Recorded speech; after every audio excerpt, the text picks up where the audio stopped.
Welcome, folks. Thank you so much for joining us. Today, we have a wonderful guest, Dr. Megan Nair. Megan, thank you so much for joining us. Thank you so much, John, for having me. Okay. Dr. Nair is the owner of Nair Performance Strategies. She's absolutely amazing. When you get to know her, you'll know right away. She is an Olympian, a world champion, 15-time national champion, 8-time NCAA champion, the winningest diver in the NCAA, and she's now a PhD specializing in performance and health psychology. She also holds a seat in our international consortium of experts at our MindWorks Roundtable. Absolutely amazing. She works with individuals, teams, and organizational performance. Megan, thank you so much. Today, we're talking about a little bit about when athletes should begin, or in fact, when anyone should begin training their mind as well as their body. Thank you again. What do you say? Tell us a little bit about when you think athletes should begin their training in the mental side of things. Well, John, I really don't see these things as separate. The mind and the body we want them to all operate as one unit. And so while I think a lot of coaches who coach technically, like swim coaches or diving coaches or basketball coaches or coaches in organizations, that they operate technically, along the way, they are also training people's minds. And so I think the sooner that the mental component is incorporated and coaches understand that, and the sooner they start just making it all one package all together, the sooner their athletes are likely to be more successful. So from your standpoint, and you're looking, right, when we look at you and we look at the accolades that you have achieved, at this phenomenal performance and the successes, and at some point when we're doing some more of these shows, we're going to be talking about your successes and failures, things like this. But the success that you've had are almost unparalleled anywhere. It's amazing that so many things that you've achieved. My question for you, have you ever had to deal with failure? Oh, absolutely. I think there's a difference between failing and failure. Failing is just you didn't achieve an objective. Failure is that you didn't try, or that you just walked away. And I'm not saying there aren't times that it's appropriate to walk away from something, because God knows I don't want to still be diving at my age. But yes, I failed to achieve some very important objectives in my life, and I had to rebound out of that. I had to be resilient about that. And again, I think that's one of the great opportunities that sports gives people, is it gives them these very concrete opportunities to deal with success and to deal with failing to achieve their objective, and learn from that, and then figure out how to move forward from that. I really look at being a champion as not an outcome as much as the process. I think you can engage in a champion process that addresses attitude, it addresses effort, it addresses things you have control over, understanding what you don't have control over. I think there are a lot of people who can benefit.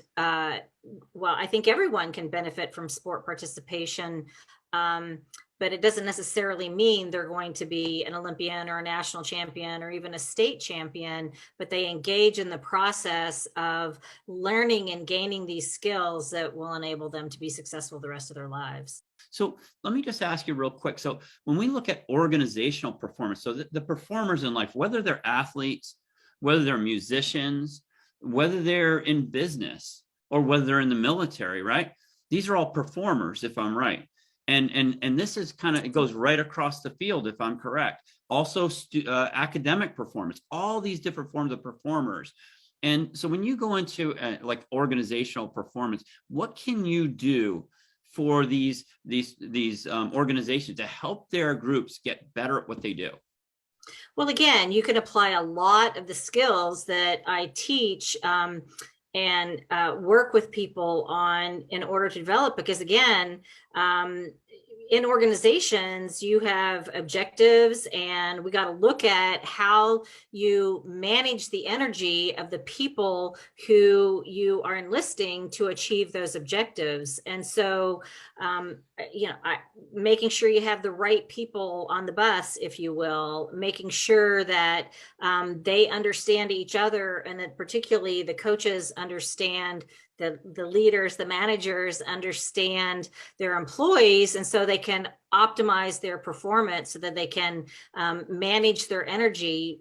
Jim Lair said leaders of the energy are the energy stewards of the organization. They're the ones who direct the energy. And so once again, I think that you got to really look how all of this, how these people integrate their energy to achieve an outcome, which is no different in volleyball or football or soccer, right? You're really looking at how you take these diverse personalities with diverse skill sets and put them together to achieve objectives. It's really no different. So the managers are actually like coaches, right? From that standpoint, and the employees are a lot like the athletes or the performers, right? The musicians, things like this, and they have to help them. And if they don't have that tool set to be able to help them from the mental aspects, not just from doing your job, so to speak, but being able to empower them with the capability to really blossom and come out as a great employee. But what's the difference if you're in business? What's the difference between a great employee, an average employee, and a subpar employee? And what this can do, if your managers are acting as coaches, right, and empowering those people that work for you, right? Absolutely. All of a sudden, huge things can happen in your organization. Well, as a coach, as a manager, as a leader, your job is to get work done through others. That's your job. Your job is to enable your people to be at their best in order to achieve the objectives. And so a big issue I see in organizations with leaders is that they really don't know how to utilize and effectively empower their people. It's a pretty common knowledge that people in general don't leave jobs, they leave managers. Right. They may love their job, but they are not being well led, and so they don't feel like they can be successful in that environment. And a lot of times they get to be managers, if I'm right, because they did really well as an employee. And these are different jobs. Just because I can swim well doesn't mean I can coach well, right? And so from that standpoint, they're graduating up, so to speak, into management, but they may have the skills that they understand how to do the job, but they may not know how to empower their people. And these are the tools that you give them. Take us over, if you would, to the military now. What about if our athletes need this to make their dreams come true? What does a special forces member need this for? Well, again, I mean, when you start talking about special forces, you talk about people that have a very specific psychological makeup.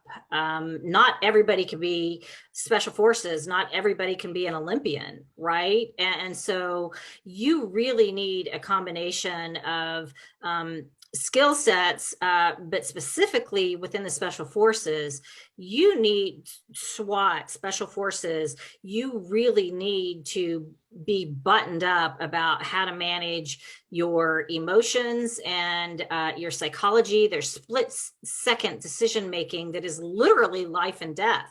By and large in sport, that's not the case, except for some of the extreme sports. But in general, you're talking about these people have to be on the top of their game in a way that most of us will never understand. And they have to be tougher and more resilient.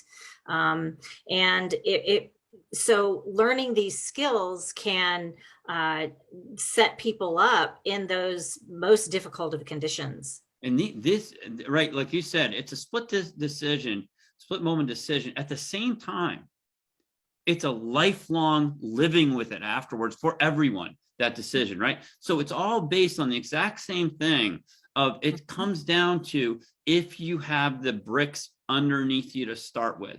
Without those bricks, And boy, would you need them if you're a Navy SEAL or something like this, Special Forces, if you're in police today, right, what they're going through, in teachers to know how to coach, right? All these things are so important, so that if they don't have that understanding of how to lay those bricks, honestly, I don't want them with my child if they're right, if they don't understand that you have to lay the bricks, number one, and number two, how to lay those bricks solidly. And that's what you can get from someone like Megan.